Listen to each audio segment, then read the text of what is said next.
andar com copinho na rua é meio emblemático, assim, a gente vê alguém andando com copinho na rua. Que era essa a ideia do conceito do The Coffee, de não ter mesa, das pessoas poderem pegar e sair com o copinho na rua, né?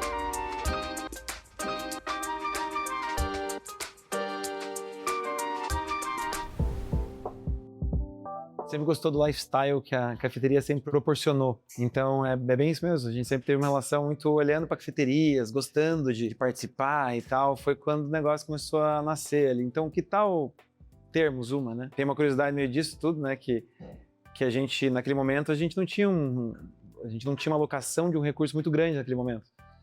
E aí, por isso, culminou, né? Acabou sendo uma cafeteria pequena. A ideia era, inicialmente, desde o início, desde a primeira loja, era criar uma rede, criar um negócio grande, criar um negócio global, criar uma marca global, né? E até por causa disso que a gente colocou o conceito japonês, que a gente queria uma marca internacional. A gente não queria uma marca brasileira que foi expandida para o mundo, a gente queria começar com uma marca internacional. E por isso que a gente fez essa viagem para o Japão em 2017, e a gente estava com o Japão na cabeça, gostamos muito da viagem, dessa imersão que a gente teve no Japão, assim, e a gente trouxe isso para a construção da marca, né? Então, desde o início, sim, pelo menos na minha cabeça, a gente queria criar uma marca global. Claro que isso era um sonho, era uma coisa meio absurda. Se conta para qualquer um, o cara vai falando, não, você tá ficando louco, como assim, criar uma marca global? Quantas marcas globais nasceram em Curitiba, né? Era melhor nem falar, porque que esse era o sonho, porque senão ia virar chacota, né?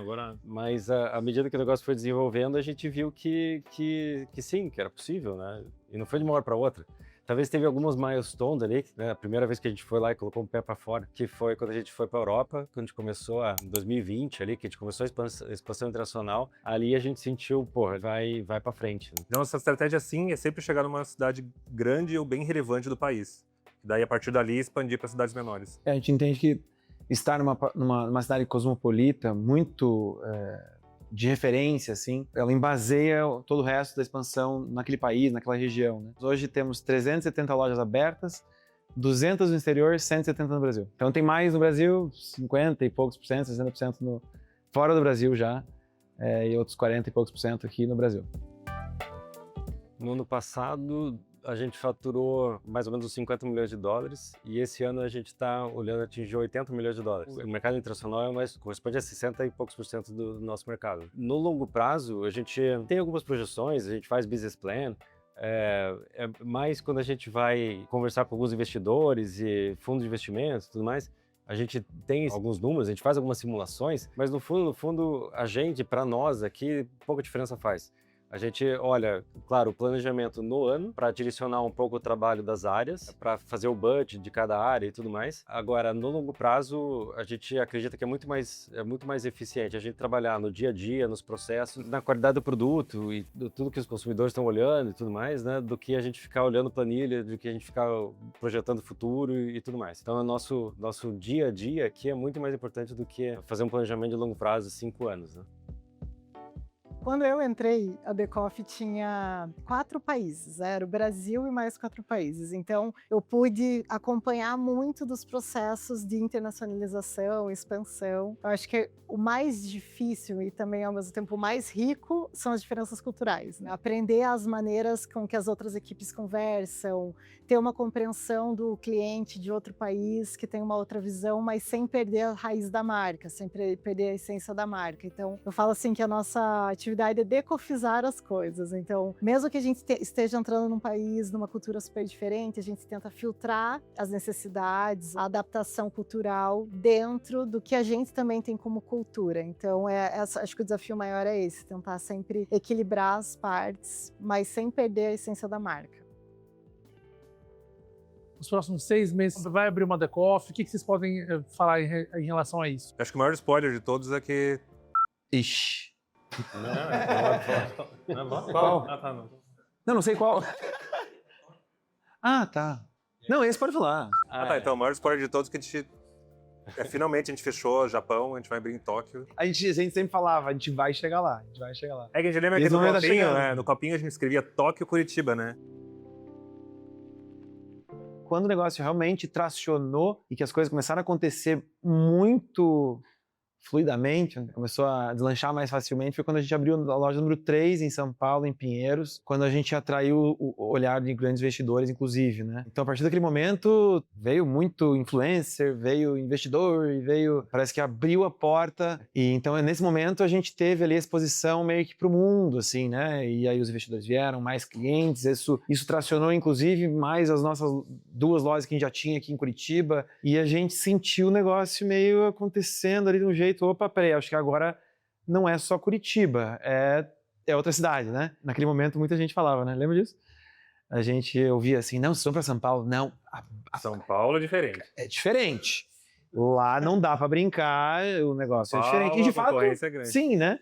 Mas naquele momento servia só pra assustar a gente, né? E quando a gente abriu, o negócio tracionou muito bem. E a gente ouve isso ainda, né? A gente, quando vai pra um país novo, ó, lá é diferente, tem que tomar muito cuidado. O ponto da Prudente foi, assim, absurdamente importante pra gente. Prudente é a loja número 1, né?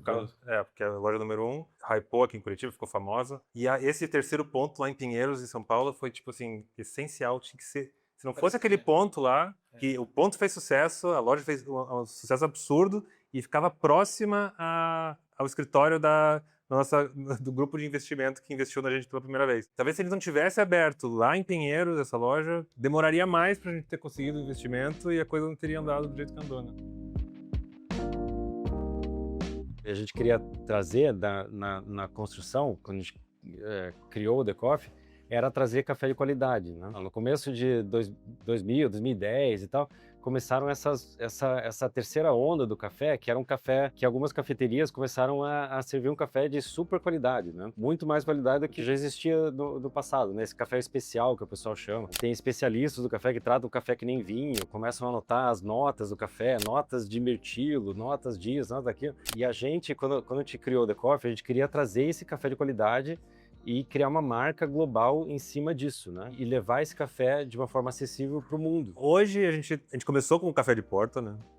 Mas hoje a gente tá tentando mudar essa visão de que a gente é um café de porta, né? Acho que 5% das lojas que estão abrindo hoje são de porta.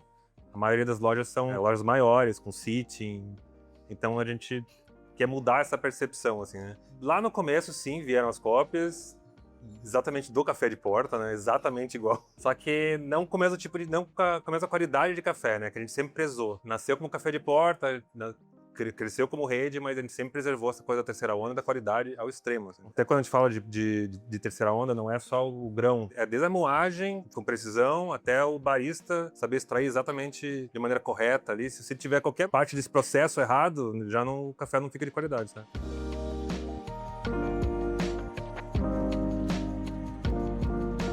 Tem muita gente que classifica o Starbucks como uma segunda onda do café. E eu mesmo sempre fui muito fã do Starbucks, né? Antes de montar todos o The nós, Coffee, todos nós. era fã do Starbucks. A gente era muito fã do Starbucks. Sempre fui fascinado pela história do Starbucks, como é que eles conseguiram escalar tanto, não sei o quê. E hoje eu percebo que eles ficaram um pouco para trás em relação à qualidade do café. E não só o café, eles têm muito produto industrializado e tudo mais. E a terceira onda é um pouco disso, né? É o café de qualidade, mas não só, né? Que nem o Alexandre falou, é a qualidade das comidas, é produto não industrializado, produto mais artesanal. Então o Starbucks acabou ficando um pouco para trás disso. O Starbucks foi o pioneiro da segunda onda, na verdade. Acho que ele colocou a bandeira. A segunda onda começou aqui, assim. E daí eles começaram a expandir a partir dali. E daí ficou na segunda onda, porque eles expandiram as lojas baseadas naquela segunda onda. Produto industrializado, o café com torra muito escura. Mas o interessante do Starbucks até é que, na época que o Starbucks surgiu, o Howard Schultz via o café deles não como segunda onda, porque não existia terceira onda ainda, né? Aquele era o café de qualidade na época. A torra escura era vista como café de qualidade. As pessoas viam o café forte como café de qualidade. E ele prezava muito por isso, assim. Ele falava, nossa, tipo, eu prezo demais por esse café. E daí, depois que ele começou a expandir demais, e as pessoas começaram a criticar o Starbucks, até ele ficou magoado com isso, assim, porque daí ele prezava demais pela qualidade, assim. O mercado de café é muito grande e por isso que esses concorrentes meio que não importam muito, né? O que a gente tem que fazer é focar no nosso negócio, continuar entregando um produto de qualidade, um atendimento bom, e eu acho que tem espaço para todo mundo que consiga fazer isso. A dificuldade de a gente operar um negócio em escala, globalmente e tudo mais, é gigantesca. Então, esse que é o nosso foco, é continuar fazendo isso. A gente não se preocupa tanto com os concorrentes. E, de novo, não é porque a gente não se importa com eles, eu acho que todo mundo tem espaço desde que faça um trabalho bem feito, porque o mercado é gigantesco, né?